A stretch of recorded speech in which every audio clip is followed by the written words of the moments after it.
Welcome back to another episode of NFT Catcher Podcast. We'd like to remind everybody that nothing on the show is meant as financial advice, and to please do your own research. Thank you, and enjoy the show.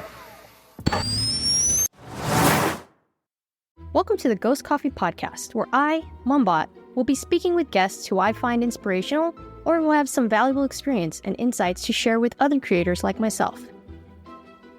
On our second episode, we welcome the legendary Ron English. Ron English has had a huge impact in culture through his work in the lowbrow art movement to designer toys and street art, often referred to as the godfather of street art. A pioneer in his guerrilla art, culture jamming techniques, and exploration in brand imagery. He has paved the way for generations of artists, including such world-renowned artists as Banksy and Kaws. If that isn't enough of an idea of the influence Ron English has had, well, he was also a character in a Simpsons episode. He's unafraid to evolve, adapt, explore new mediums, and has an incredibly long career to show for it. I'm so grateful that I had a chance to sit down and have a chat with Ron, and I hope you'll enjoy this episode. Hi, Ron. Welcome to my podcast. Thank you so much for taking the time to join me and have a chat. This is Ghost Coffee with our special guest, Ron English. Thank you. Thank you. So, you're kind of a hero of mine. So pardon me if I'm a little nervous. I've been a fan of you for decades now. So, and you've also, I consider you an artist who's like paved the way for people like me. Just really grateful that you're here. Yeah, either I paved the way or I put the potholes in for you. That too? Okay. That's cool though. Yeah, so let's just start with like a little intro, if you will, for anybody who doesn't know. I mean, I kind of just mentioned that you're sort of a legend and, who I've looked up to, and maybe you could describe yourself how you might describe yourself as an artist. Okay. I've been around for a long time, I guess. I started in the 1970s doing what they now call street art, but it was just mostly doing stuff on the streets because, I don't think I even knew what a gallery was, or I guess I knew, but it wasn't something that I was ever going to get in. So it was a way to put art out there and interact with people, and it was just kind of like a weird social life I created for myself.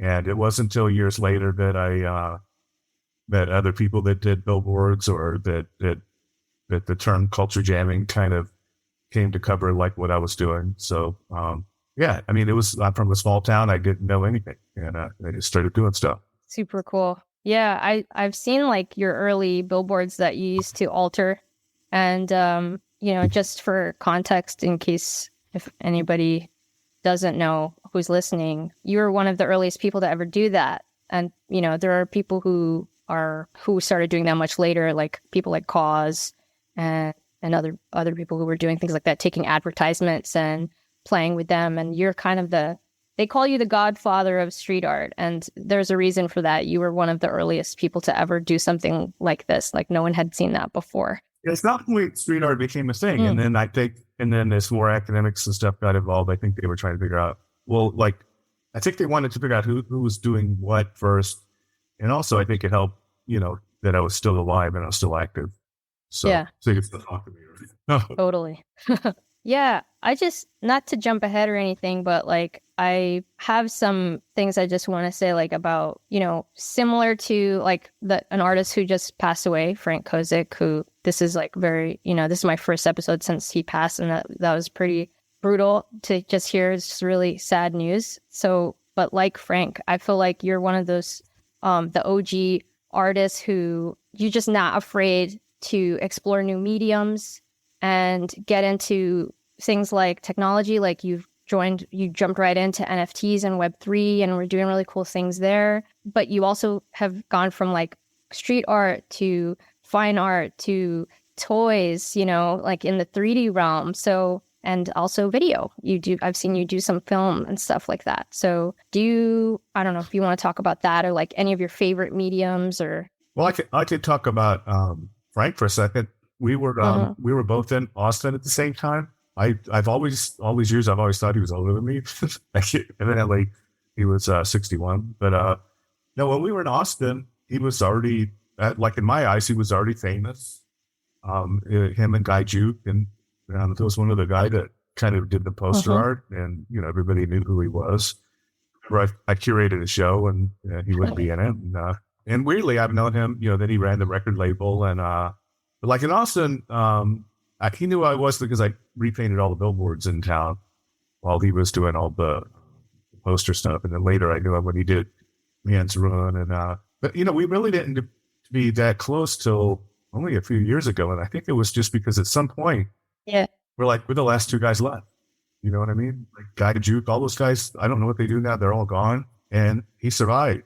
And I survived up till, last week. So I think I met something different to him in the end. Yeah. It's like, oh, fuck, sure. You're still here. Where'd everybody else go? Yeah.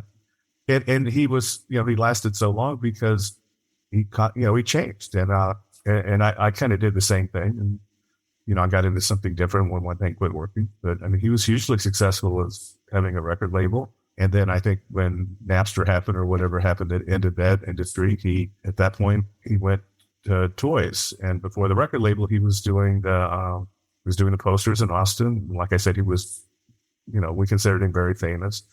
And then he went to San Francisco and then kind of blew up that whole culture. So, I mean, there were the guys in the 60s, and then that he was the regeneration of that whole art form. But yeah, so yeah, I mean, it's wild that somebody can be a wildly successful, influential, art world-changing poster artist, and then do a record label, and then he found the toy thing, and in the end, he jumped right on the NFT. So yeah, he was always like the first guy to go to the next thing. That's so cool. Thank you so much for going into that. Yeah, and it's always weird because we always respected him.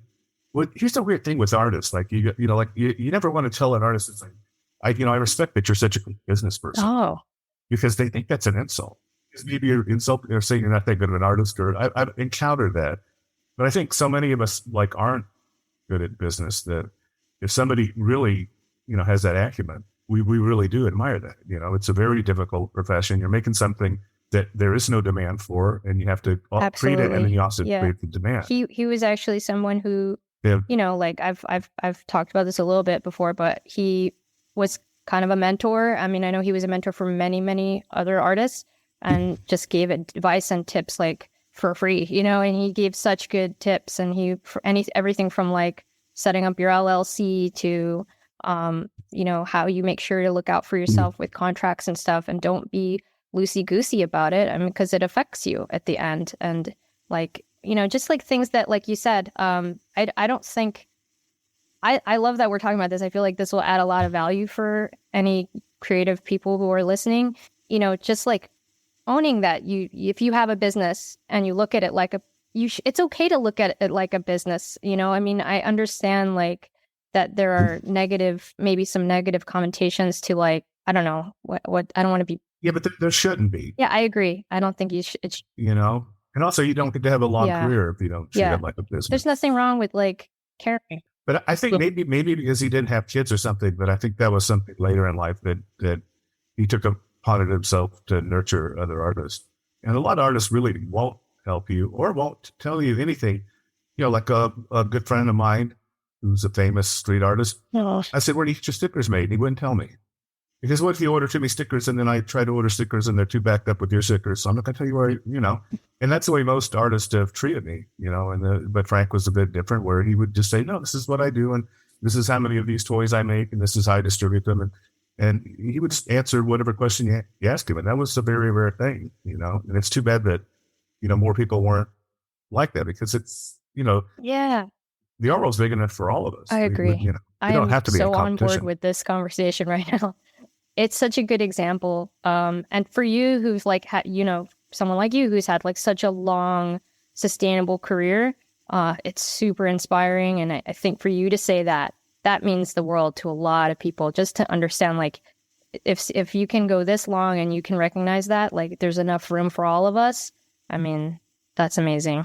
Super cool. Wow. Also, Frank, just so you know, because I know you were on VV, Frank was on VV. I'm also doing something with VV, and he advised me a little bit with that. So that was really cool of him to do that. I mean, he was just kind of like, What'd he say? giving me some tips about like sort of not stressing out. I was kind of stressed out, like just like worried, I guess, about the contract or, you know, how certain things are set up. And he framed things very well for me. You know, he kind of helped me not get in my own way. And yeah, especially when it comes to like your characters. And he just had the best way of like helping me not take things so, what's the word? Like if you're not willing to put yourself out there, then maybe no one will ever know all your characters. So you have to really, you do need to embrace that if that's what you want, right? And that is, so he had this way of reframing it to help me, you know, just see the bigger picture. Right, but you also have to be smart because, you know, you also have to prepare for success. So like if you don't want to embed something weird in some contract with them where they own one of your characters and you know, I don't think that David Hughes like that at all, but some people are. Sometimes, like Gary Mason was also another artist that I talked to about that stuff a lot. And a lot of times we would do the same stuff, and he would go, "Yeah, on page 15 of the contract, paragraph 2, yeah, that's where they put the landmine, or that's where they say, oh, we own your children, or because sometimes they'll just drop something in there, right?" And just say, oh, well, maybe they won't read it, and then we'll own the rights to everything they do for the rest of their life or whatever. Yeah, it was just, here's a weird thing. Robert Indiana, you know, from a generation before me, the pop artist, at one point actually did some collaborations with him. But yeah, he made some really egregious mistakes. I just read a book about him. And yeah, I didn't realize that he gave away love. He gave it away to a company, and then they were supposed to exploit it and give him the money. And of course, you know, that's not going to happen. And yeah, just what a nightmare because he just didn't pay attention to things like that. But then again, who would he have talked to in the 1960s? Because that was like a new thing, and artists didn't have copyrights, or fine artists didn't. So, but he came up with an image that became one of the most famous images that was stolen from him. And I don't think and even now we're not sure. You know, I wasn't that smart about it either because I mean we made art together, and I don't know if it's officially his art or not. Because we didn't have any contract. We're just a couple guys making some art and bouncing back and forth. And so maybe all those paintings, I don't know if they're really, if I can say they're with him or not. It's because things are so crazy, you know, and I should have been a lot more thoughtful about this is kind of a serious thing that we're doing, you know. That's intense. Wow, that's so crazy. Yeah, and that's a good question, I guess, for the future. If there's like, you know, some kind of book with like a huge retrospective Ron English book and you want to include some of those collaborations in there, just kind of knowing like how to include it, probably. Well, just if the estate attributed it to him, that it becomes like a $4 million painting. You know what I mean? Or there's actual money involved. It's wild. I don't know. You don't think about this at the time. And also, he was kind of a hero of mine, so I couldn't believe that that's awesome. He would actually do something.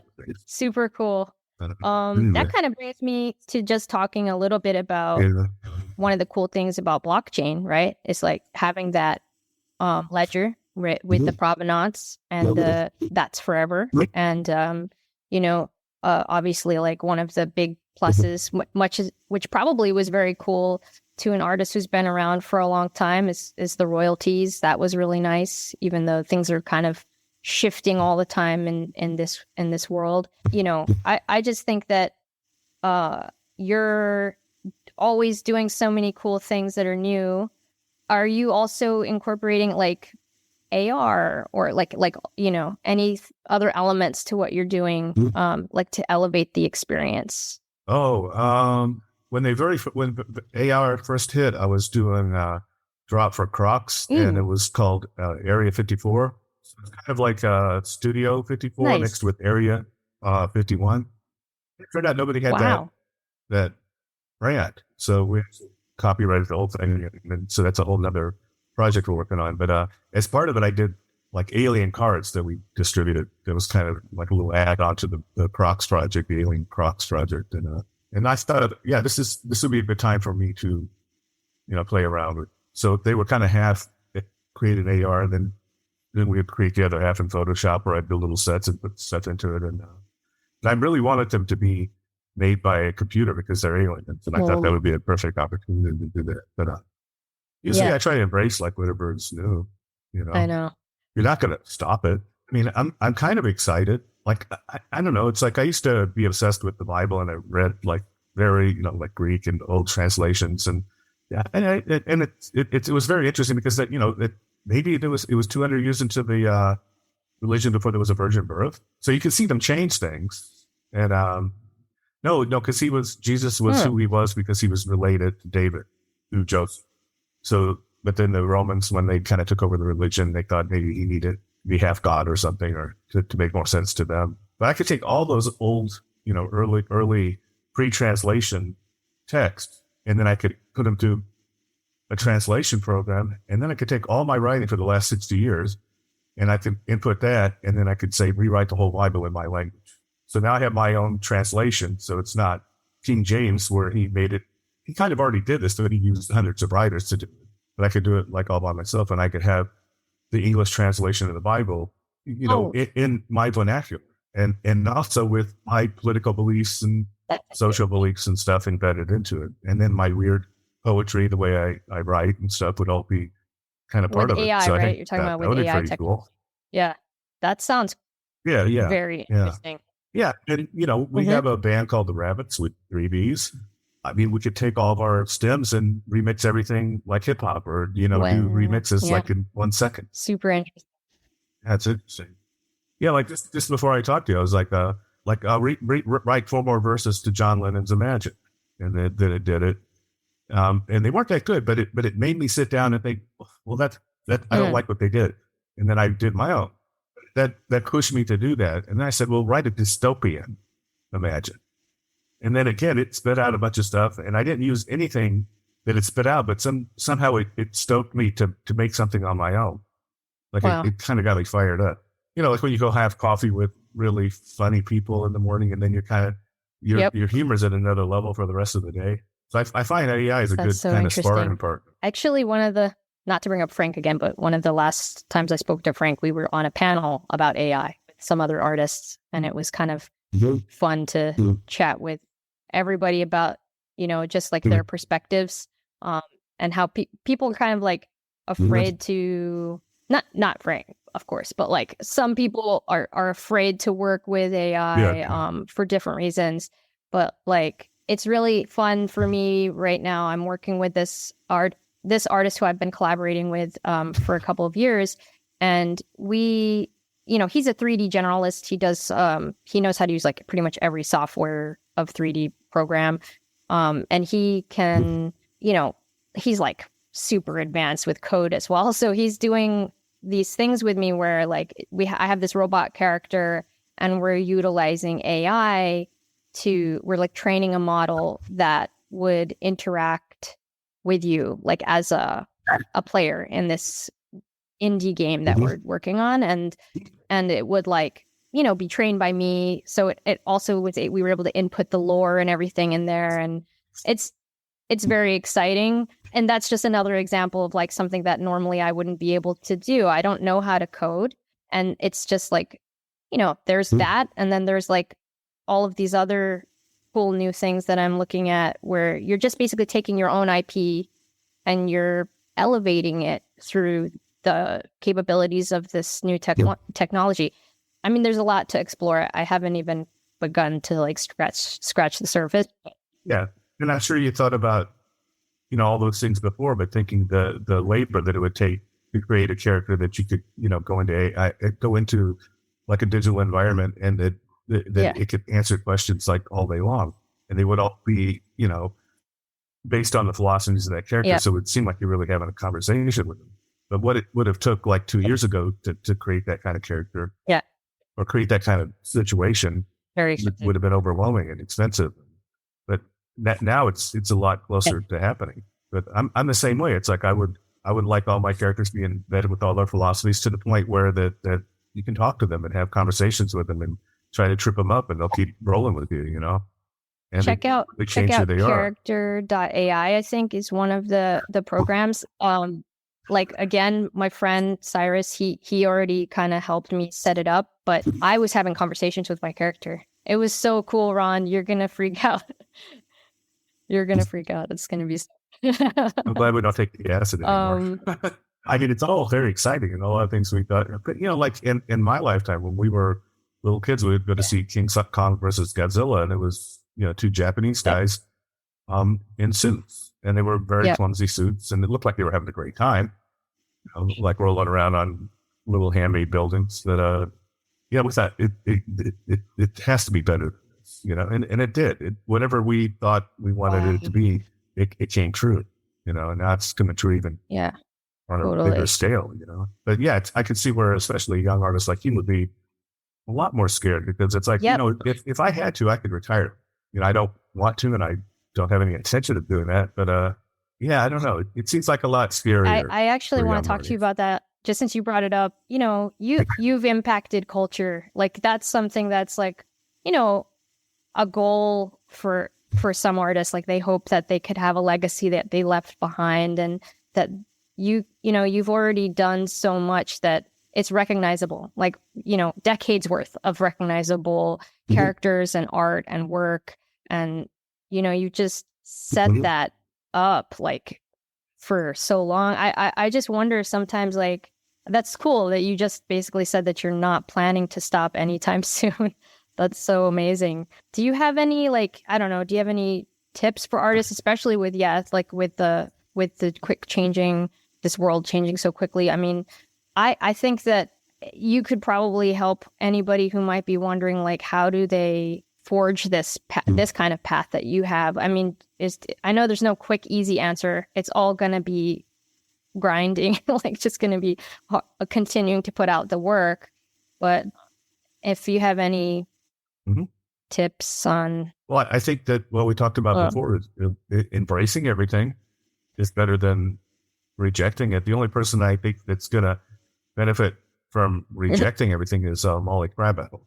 She's actually attached herself to the other side of the equation and is getting a lot of attention for, being on the other side. But I mean, ultimately what she could end up achieving is, like what you talked about with the NFTs, and we keep getting paid as they resell. This is the time now to make all the right decisions with AI. And if your name is a prompt, either you're not allowed to use my name as a prompt, or if you use my name as a prompt, I get, like, if you use 40 names as a prompt, and then, maybe I get 2 cents or whatever. But we can embed something in the law, and because of the way the systems are set up, that we can actually get paid for people that, make our art or use our info. But all that has to happen now. So we need political activists like Molly to that makes sense. Make sure that stuff happens. And that seems fair. I feel like that seems fair. You only, like, I've said this before, just ethically speaking, it makes sense. Like, if, these models were trained on this art that you spent decades developing, of course it should be, something should be attributed to you, especially if someone is going to go then and monetize it, right? Especially at the point now where that we could say we would like Ron English as a narrator, but we don't want to pay him. So we just use, all sampled his voice, and we'll create an AI version of him. And now he's the narrator for our project, and we don't have to pay him. And companies are thinking, I guarantee you that Spotify is already thinking, what? We don't need all these artists. We can make something sound like Nirvana. We can make something sound like Drake. Why not that we even pay them anything to begin with, but they'll create AI artists, and they'll be able to push them, and they'll be the most important artists, and they will have never existed. But something that also happens when, like a business person creates an artist, they're going to create the most successful artist ever. They're going to have 2.3% rainbows with one unicorn. They're going to make exactly what people want. And the last thing you want to do as an artist is give people what they want. You give them what they don't know they want yet. Otherwise, culture stagnates. There's something I want to add to that. I think that one of the biggest assets to being a real, I don't want to use the word real. I think one of the biggest assets to being an artist who has developed, their style or their work over a long period of time, it's going to be sharing your process. I think that is going to be hands down with this new quick, easy, prompting situation. I think that in the future, that's going to be such a huge asset that, like, you have a process video that, like, can be utilized, or, maybe even showing your inside your studio. That's going to become like more and more rare. There's not going to be a lot of people who are going to have that.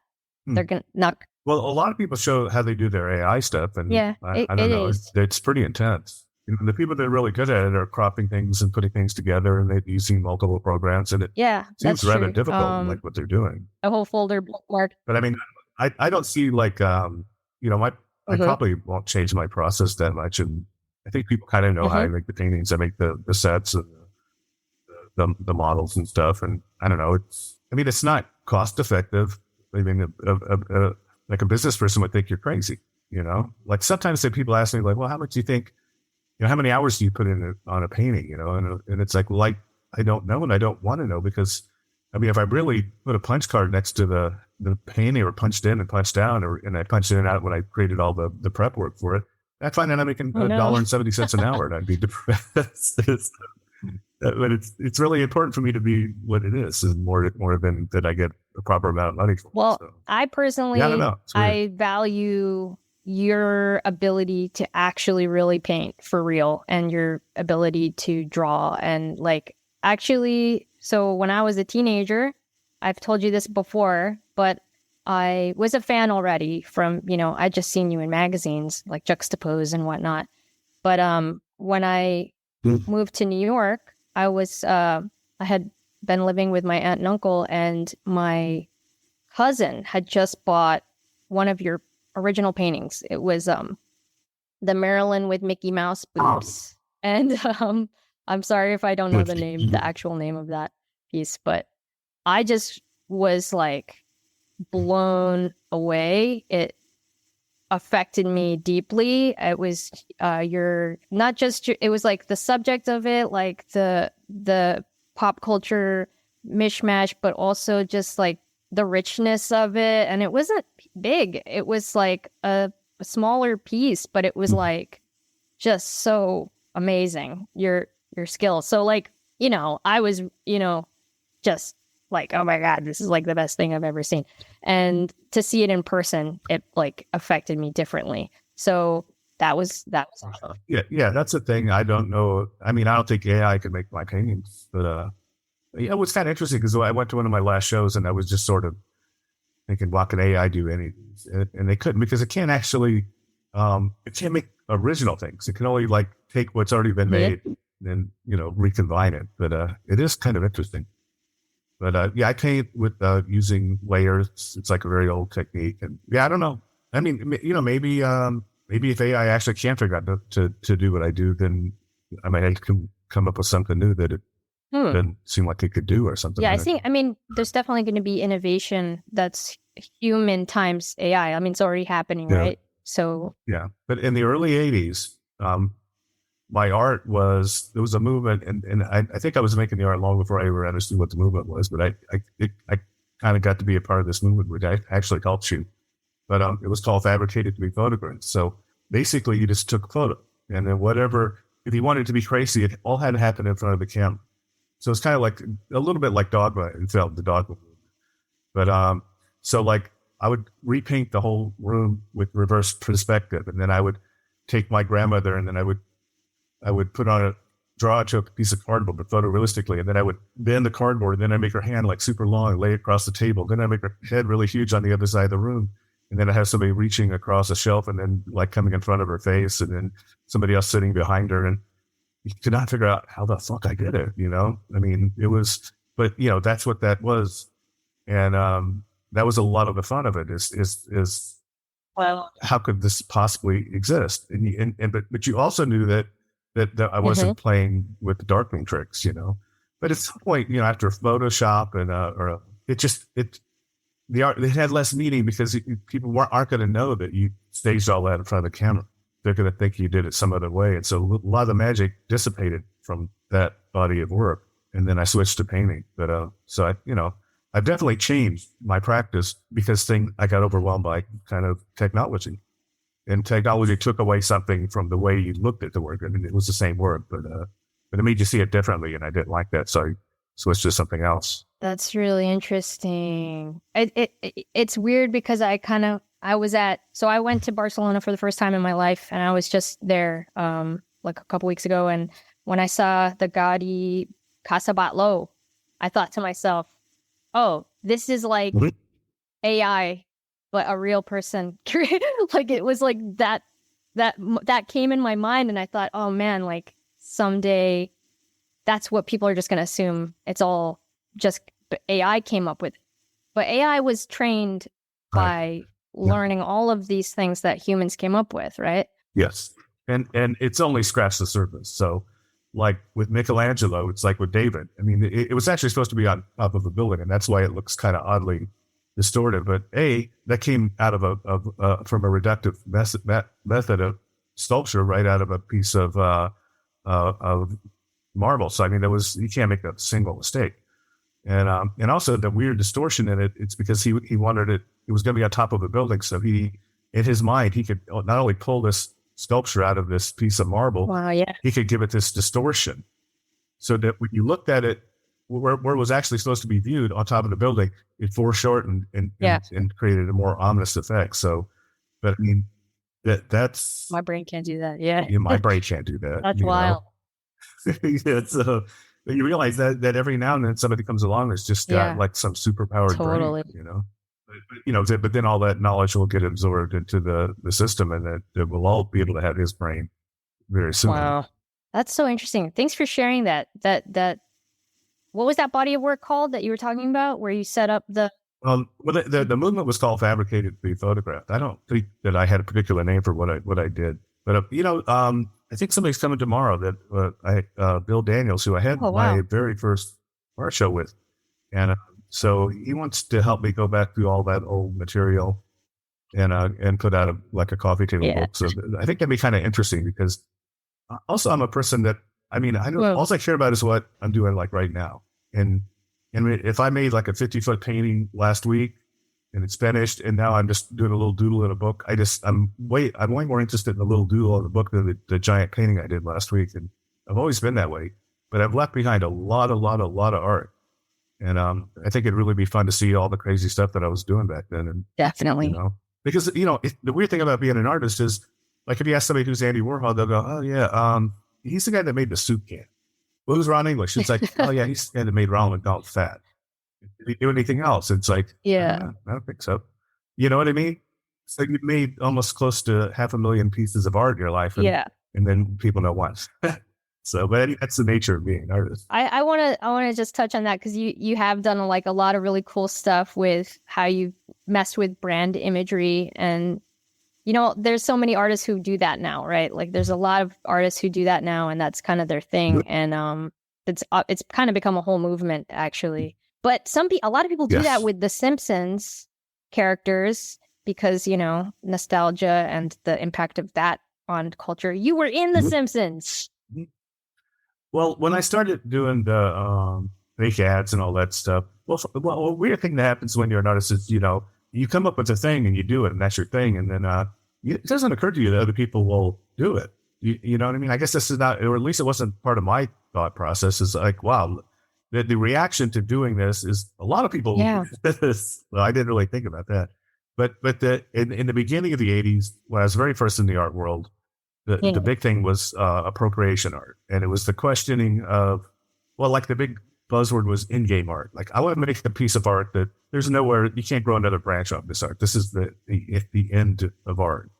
And it kind of started in the 70s with the minimalists. They thought, well, this is the perfect form.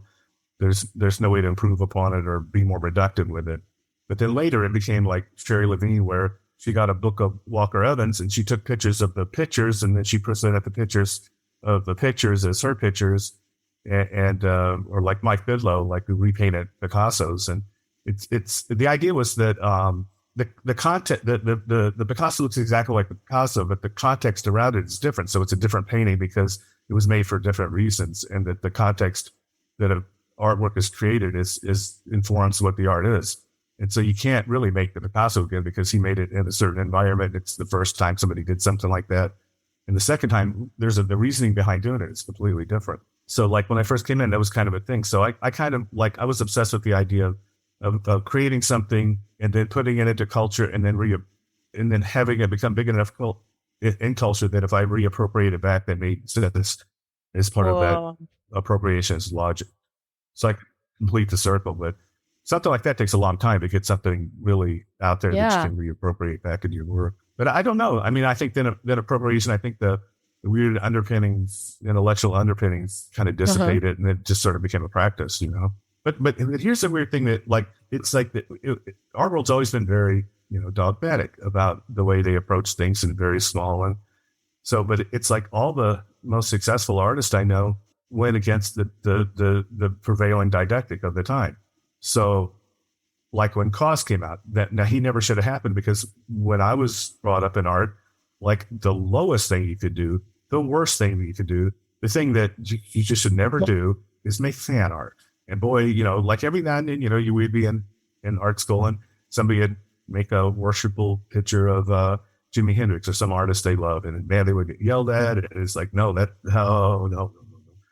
You know, and it's like now looking back and you think, find what you absolutely are not supposed to do and do it. And you'll win, you know.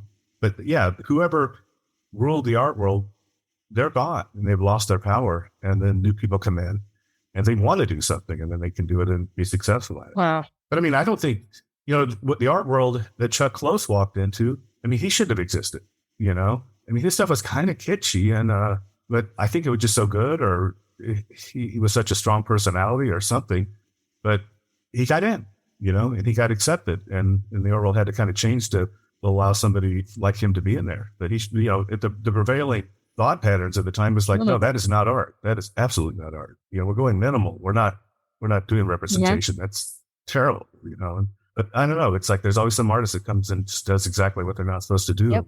I feel like Yayoi right? Kusama is someone who kind of did something like she wasn't being accepted or invited into things, and then she just decided to set up across the street from what was that, the like Venice Biennale or something. She just like decided to do her big. That was her thing. She was like, oh well, I'm not invited. I'm gonna camp across the street and do my own thing. Yeah, and it took her a longer time, and I know that she was upset in the '60s because Andy was stealing her ideas and rolling with them. But you know, here's a weird story. My landlord when I first lived in New York was Terry Izod. Now, who was that? Nobody knows. But she was interesting because she had been a painter in the 50s, and her paintings were Keith Haring's. Okay, well, that doesn't make any sense because he wasn't even born yet, right? But she made these big canvases of these bubble-headed characters. Like she just would draw the bubble for the head and the bubble for the hands, and they were flat and they were interlocking, and she would outline in one color and then paint the other color on the inside. But the problem was, I mean, she's not going to get to be a part of the art world because she just, I don't know. It's too many things. Well, first, we're only going to let woman in, so let's do Helen Frankenthaler or whatever. And everything was abstract. You know, you're supposed to be abstract. You were not, the figure was like taboo almost at that point. And she just had a lot of things going against her. And it was kind of interesting. She was real sweet, but it was kind of interesting that her body of work was, you know, I don't know, it just wasn't going to happen. And this is actually kind of a sad story because sometimes me, but, you know, maybe some gallerist on 57th Street or some influential person in the art world will go refine somebody and say, you know what, we're not going to diss women anymore. So who were the great women that we ignored, or not us, that the people before us ignored, and they will make a big deal out of them. And I think that could have happened to her, but she died, and we were actually laying in bed, like when we read her obituary, we're like, oh crap. Because we also had to leave the house, and they took all of her paintings, her family, and they took like a couple of small examples, and then they threw the rest in the dumpster. So we were moving down to Tribeca, where we had 6,000 square feet. So like, fuck it. You know, I took all the paintings down to Tribeca, and I'm like, someday, you know, I'm going to show this to the right person, and they're going to, I don't know, something's going to happen with this. I don't know what, but it's like, it's too weird that she came up with this whole thing like 30 years before anybody else. And then our whole loft burned out and everything's gone. So I'll say it's that story. You know, it's hard to, you know, make things run. What was her name again? Terry Izod, Izod. Cool. Also sad. Yeah. It was also interesting because she gave me some old catalogs, right, from the 70s. And remember Jeff Koons' 50/50 flotation tank? What? Saw it in a catalog. I saw it in a catalog. Right. But it was obviously by some other artist from the 70s because he hadn't begun his art career yet. So, it's just weird. Like sometimes like an idea that's already happened, and I seriously doubt that he ever saw that, or but yeah, it's weird. Yeah. Well, I was an art history major, so I always wondered, like, okay, Matisse, Picasso, who are the other people? What were they doing? And you know what? We'll never know. They line dumpsters. They're gone. They've been thrown away. Like, who's that guy Vermeer? It's like, what, he made 15 paintings? No, nobody made 15 paintings. Nobody can paint that good. Made 15 paintings. They made about 700 paintings or 1,200 paintings. It's just that's all that's left. But gone. I would say 95% of all the things I've ever created are gone. Yeah. Well, because you think I did thousands of billboards. That's automatically gone. All the murals are painted over. And it's weird because like I got a Banksy, right? and when I got it, I was a little drunk. So I said, what are you going to do? This? I'm going to paint over it. He was a lot drunk. And people were mortified. Well, how dare you do that? And it's like, when I did a city block in LA and they painted over it a week later, you thought that's fine. Everything that I've ever had, it never bothered you when my stuff got painted over. But you're freaking the fuck out because, I'm going to paint over this. I'm sorry, it's a stencil. And he's used to them getting painted over as well. Well, most of them he paints over because here's the trick: you go paint on a wall, you get the press, but you don't want somebody to pull it off the wall and take it to auction because you can only put so many things to auction. Wouldn't you rather put ones through that you actually have control of and you're going to get the money for it? So the trick is to you put it out there. It gets the attention, and then it gets painted over, and then everybody's in an uproar because it got painted over.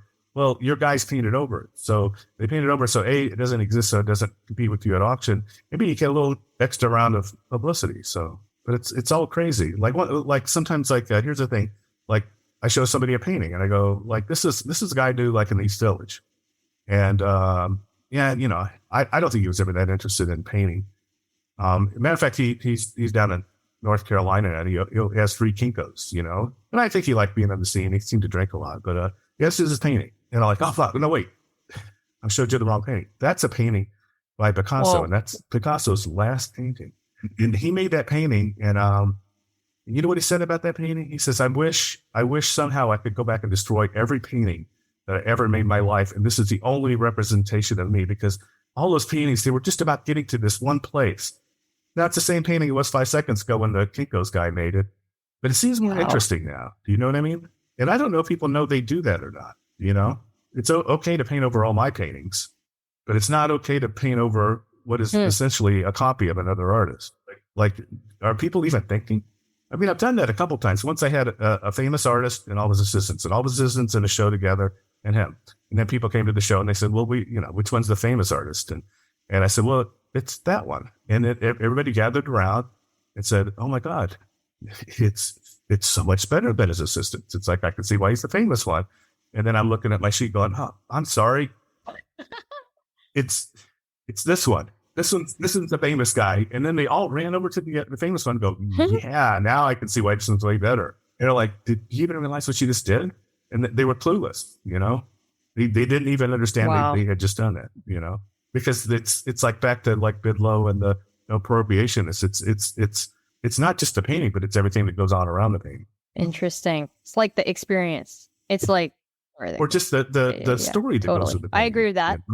If I told you the artist killed himself, then the painting seems a lot more interesting, or it seems a lot more sincere. Like, I think a lot of people didn't really like Diane Arbus because they thought she just exploited freaks or people with problems. And she obviously didn't have any problems. She's super wealthy and has a career and is a part of the intelligentsia of New York, and life couldn't be better, right? And then she commits suicide. And suddenly it's like, let's relook at her work and then you see it completely differently and think, oh my gosh, she was very sad. And these weren't pictures of freaks. These were all self-portraits. And she was really, feeling it, But you look at it different because it gave her credibility. That's wild. I want to just go into, first of all, I've met you a bunch of times before. We finally got on a speaking basis more. And I gave you an award. You did. But you were the one. I didn't give it to you. You got to hand it to me. And I got to hand it to you. And my daughter, I didn't even tell her to take photo or video, and she had my phone and she captured it so perfect. So that's been my pinned image on everything on all my socials for the past couple. Yeah. The kids are Yeah. more aware than you realize. Oh, here's a funny story. We were in DC and we had the show. It was like four of us. It was Oh, nice. Bailey and Trevor Ferry and Richard Coleman.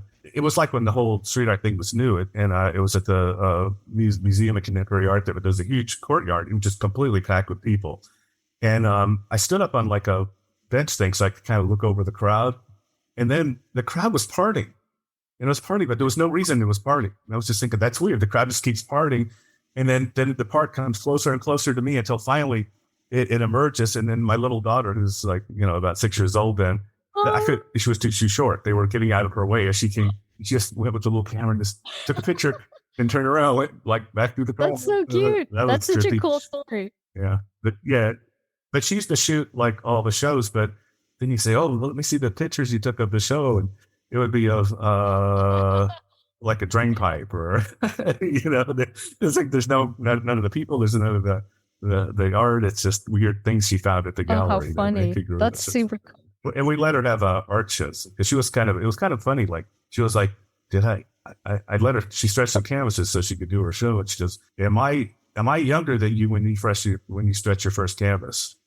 Like, am I getting a quicker start than you or something? Oh, cool. And then we gave her a show like at CBGB's, and I used to take her all the openings, and I'd give her Kool-Aid while everybody was having wine, and she would go, it's not really feeling it. The galleries are going, I love that. That's awesome. Anyway. I got to also go to your event in Miami, which was one of the coolest activations, parties. It was so cool. That was like... Did you stay through the whole 12 hours? I did not. I didn't either. Wow. I made it 8 hours. Long. And I thought I was pretty proud That's a of long myself. time. That was one of the coolest things I've ever seen. It was like seeing floor to ceiling and like in like the people in costumes, just everything about it. Like seeing your work come to life in that way where everyone was really fully immersed in it. That was amazing. That was fun. And it's Elro Illusionville. So it actually tours. So it goes around Europe and South America. And so every month or so, or a couple months, they stage it somewhere else. And we have another one called Sugar Circus. We did one date in June, and then the pandemic hit. So I think we get to do Shanghai. Oh, cool. In October. We just in China last week, so we were kind of scouting locations, and we found this mall, and on the 7th floor of the mall, there's this football stadium room. Oh, I don't know what it was ever made for, or why it exists, or what used to be there, but it was like, so I think that's going to be where we try to do it. That'll be epic. Yeah, similar thing. Yeah, I think that's like it's an interesting thing. The idea that it immersive, that you come in, and I think a lot of people are mapping stuff, and so you pay a certain amount of money, you come in, you see the whole show, and then at the end of the show, you exit to the gift shop, and we have, like, if you saw something giant, then we have a small version of it. But it's funny, my whole art career, people I know who aren't involved in art, I say I have a show, and they're like, well, how much does it cost to go to it? And you're like, no, it's free. And they give you free booze. It's like, but at some point you think maybe we should choose, everybody expects to pay, right? Mm-hmm. So I don't know. It's a different business model. I remember also you had a pretty huge presence in the Philippines, and since you just brought up Asia, you're doing stuff in China. Is that something that happened more like in more recent years, or were you always kind of like having like a lot of interest from that part of the world in your work? Yeah, I think I first went the first place I went was to Japan in the 80s, and they embraced the downtown pop movement like in a big way. And it was fun. And that's when I first started making merch. So like, like a little ashtray, and it's my little character, Slow-Mo the turtle. But he's been kicked out of his shell because we're using it as an ashtray, and he's looking all sad and miserable.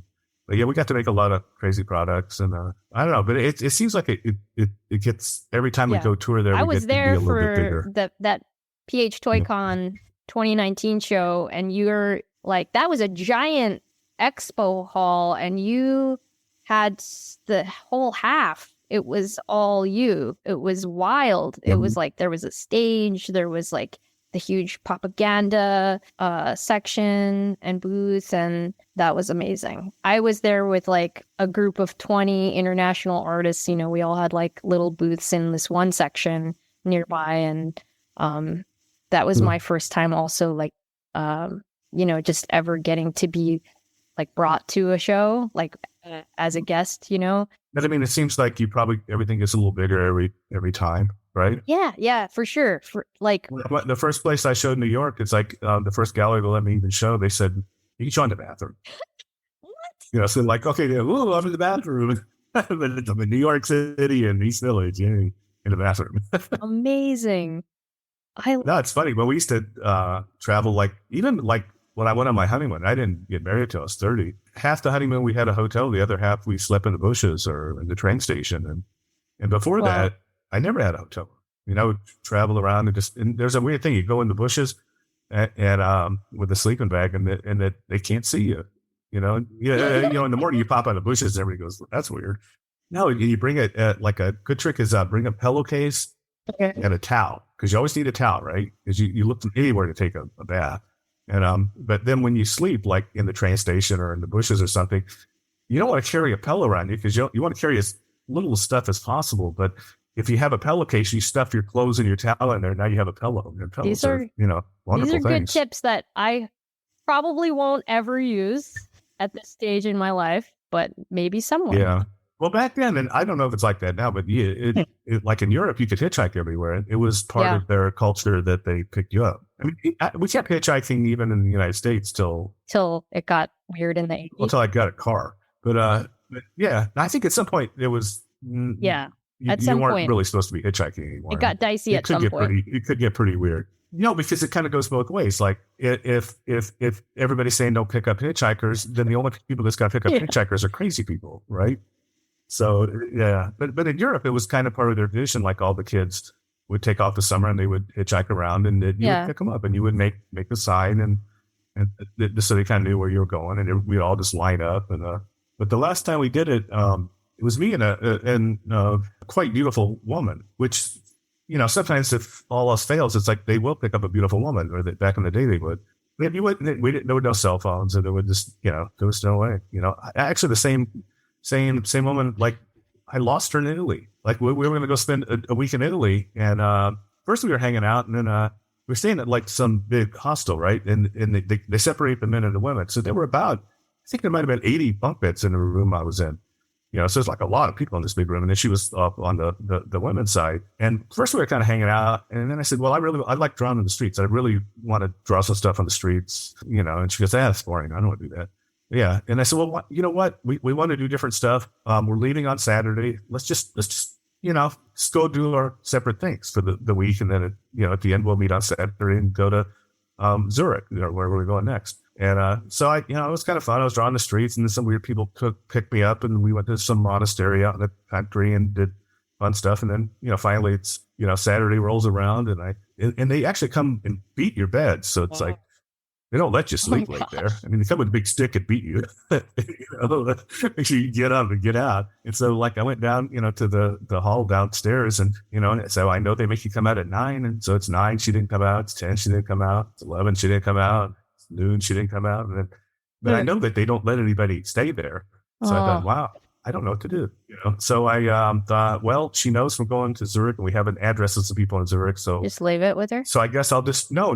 We both knew where we were going to the next country. So I just thought, I don't know what to do, and so I just went and got on a train, and I went to the next country and went to that address, and I did find her, and I'm like, what happened?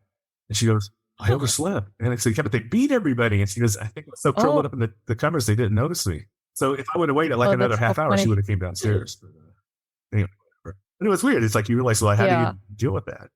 Like we used to go to the town square and put notes on the gazebo, like, and say, hey, if you happen to see this note, I'll come on Friday at 2:00 and stay for 1 hour, and maybe we can hook up, or maybe we can't. What's funny? Really hard to find I love people, that we're talking about this. When I was when I was just in Europe, like all the people I could run into, and I didn't use any phone or text or anything. I had been at this conference, the AVAX Avalanche conference. And then I like wandered around to do stuff by myself. I went to the Museum of Contemporary Art there, went to eat food. And then I was going to wander to the Casa Batlló because that night they were going to have this really cool Rafik Anadol, this digital artist who's also doing a lot of AI stuff. It was like a Casa Batlló times Rafik Anadol projection mapping experience thing. There were just like tons of people, like thousands of people in the streets. And so I show up late. I think I like missed it. I didn't know they were going to have multiple showings. So I just find a good spot I can see and like I'm not super crowded. And there's a tree. So I'm like, okay, I'm by this tree. It's a good spot. And I'm like, there's still a lot of people around. So I'm like wondering, I just like ask a girl, I'm like, do you know why people are still hanging around? Like, did the show not happen yet? And she said, oh no, they're going to have another one. So I'm like, yay. Okay. So I stand there by this tree, and within 2 seconds, one of the artists I had met I'd just made friends with these artists at this conference, and he comes out of this crowd of like thousands, just like right in front of me. And he didn't see me. He walks like past me, and he's meeting someone else. It's the other artist that I met. By the way, he had his phone like with a picture, like a picture of art. Like he was just trying to see if anyone he knew saw it, because he didn't have Wi-Fi. Then he sees the guy, this other guy, Tap Tap Kaboom, this other artist. Everyone's from another country, by the way. We're all from other countries.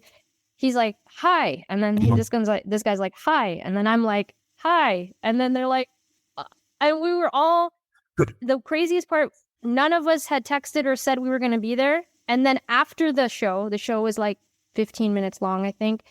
This other artist that we had also hung out with comes out of the crowd right in front where we were. Like, it just wanders right up to us. And it was, none of us had connected. And it felt very like the time that you're talking about, like when you just wander and find people with notes. Yeah. You just kind of hope, like I kind of mentioned, like I mentioned to many people, like I'm going to try to go check out that thing later. That's funny. And I used to also have like a real lot of hair, like used to go to my waist. Really? And that I always like that because people could always find me. It's like a beacon. Yeah. Well, you could be spotted at a crowd. I ran into you in Miami more than anyone else that I ran into. I ran into you when I first arrived. I was heading to the Museum of Graffiti. I was actually meeting with Delic, and then I just saw you on the corner. Like I got out of my Uber, and then you were there, and so then you were telling me about your event coming up, and I was like, I'm definitely going to that. And then, no matter what, I was like, I'm gonna go. I think I ran into you like 2 more times. I don't remember one of the times was in the official walls, the art walls thing.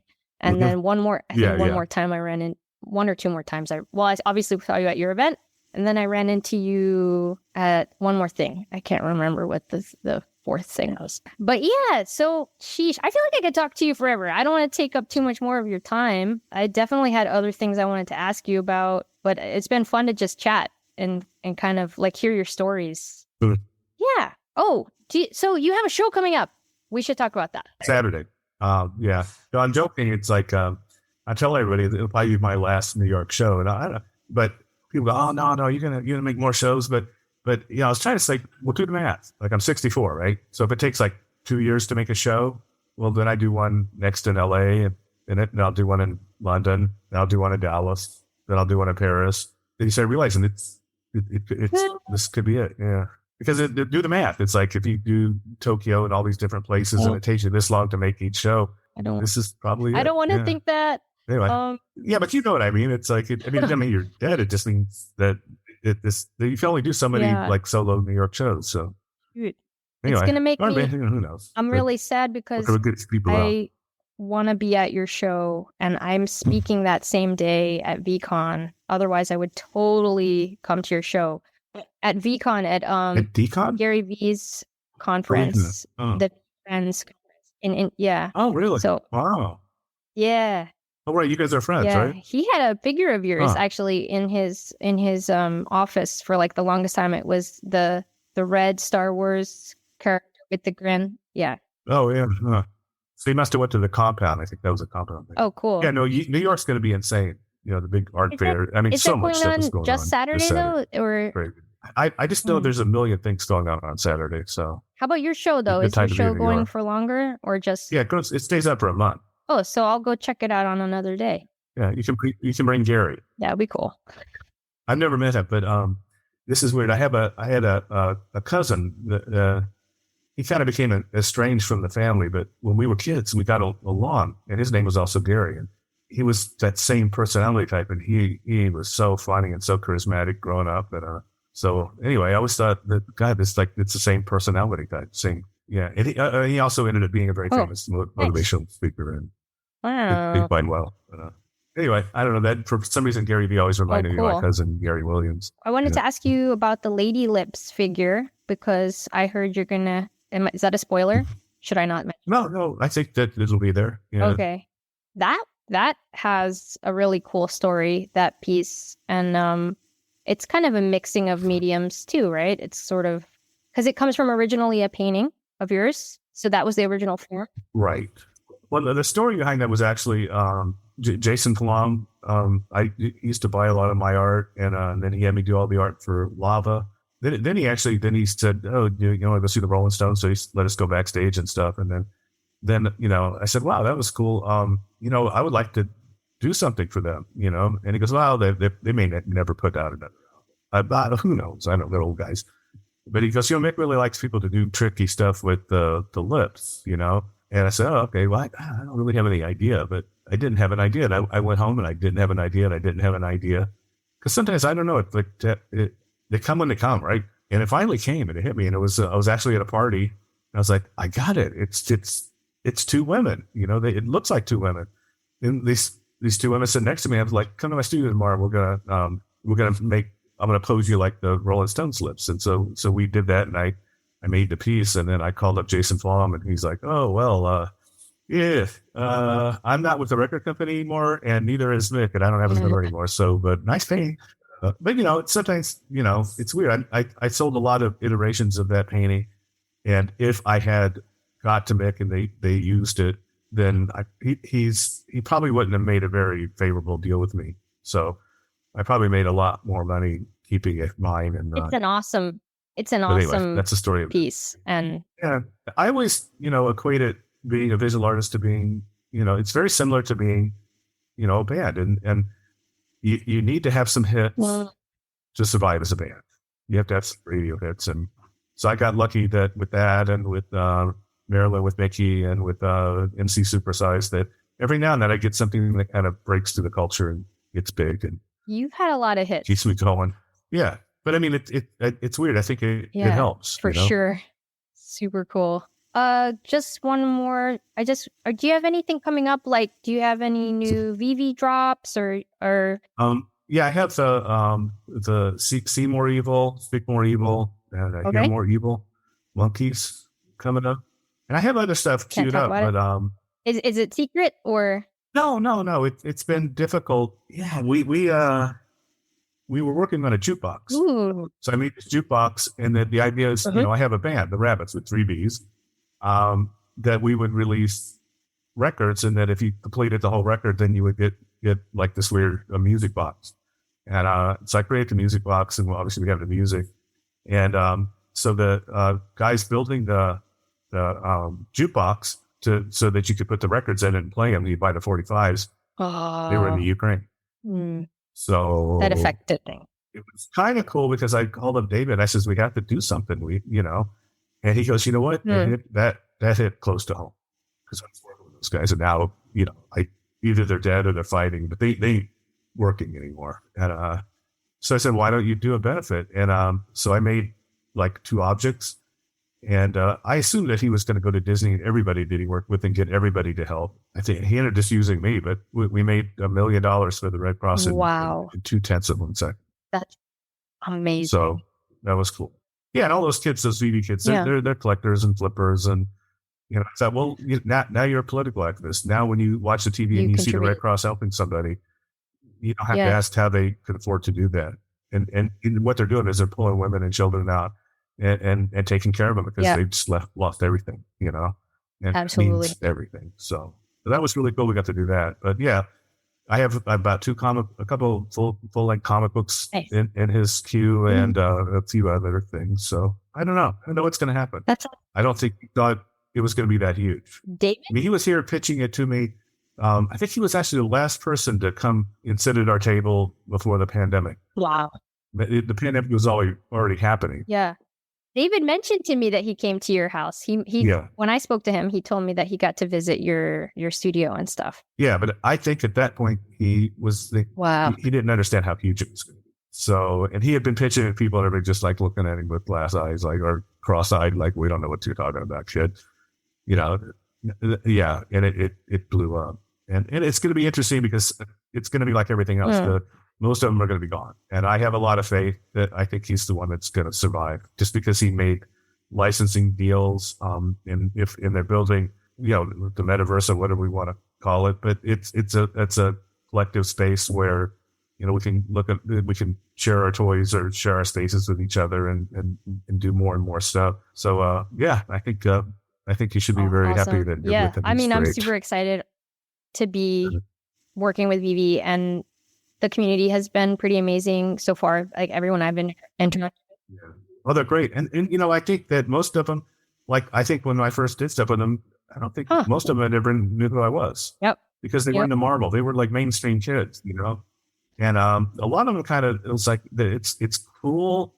And this is, you know, they don't need it. I know. They have Disney. No, they don't. We're lucky they have and we're competing with Disney head to head. But I mean, it's lucky that David's a fan and he has a passion for what we do and he knows that we need support and he's given us support. But it was also interesting because the fans were like, you know, some of them was like, it's because we do a lot of events for them and stuff. And they were, it's like Disney doesn't do anything for us. It's like, you know, maybe it's cool to support living artists because they appreciate it. They need it. And they actually like us. You know, they want to be our friends. There you go. You said it. You said it all. Yeah. When's your drop? We're figuring out the exact date right now. I have a 1 of 1, and then I have another like a 3D collectibles coming out. So pretty excited. That's great. It'll at least get bigger. Like right now, it's in the lull because people have over collected. But once there's a place to go show it off and interact with other people, then it's just going to get bigger and bigger. So. Yeah, thanks, Ron. I'll make sure I get one. I'm super excited just that you're going to keep going and that you have so many other things that you have going on right now. I can't wait to check out your show in New York and collect some of your stuff. Continue collecting your digital collectibles, and hopefully someday I can get a physical painting. Someday. Yeah, okay. Well, anyway, that's I wish you could come to the show, but tell Gary I said hi. Awesome. Thank you for your time. All right. You're awesome. That's full. Thank you. Stay tuned for details about Ghost Roast, a collaboration with our first official coffee sponsor, Denim Coffee. You can follow Ron English on Instagram @RonEnglish and on Twitter @RonEnglishArt. You can also follow me on Instagram, Twitter, YouTube @MUMBOT and @MUMBOTWorld on TikTok. Thank you so much to Andy at the NFT Catcher podcast for powering this episode. Shout out Michael Keane, Jennifer Suto, MUMBOT World, and Ghost Club. Thanks for tuning in. Let's ghost!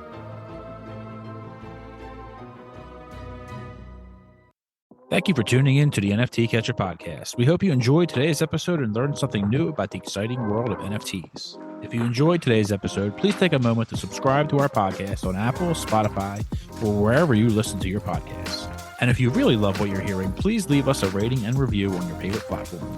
If you want to stay up to date with the latest news and insights from the NFT space, be sure to follow us on all the socials at NFT Catcher Pod. You can follow Jennifer at Jennifer_Sudo and Michael at NFTicket. I'm your producer, Andy, and I'm at AJC254. Our theme song's by It's Just Los. We always appreciate your feedback and support, which helps us reach more people and bring you informative and engaging content about NFTs. We look forward to bringing you more great NFT content in future episodes. Thanks for listening. Peace.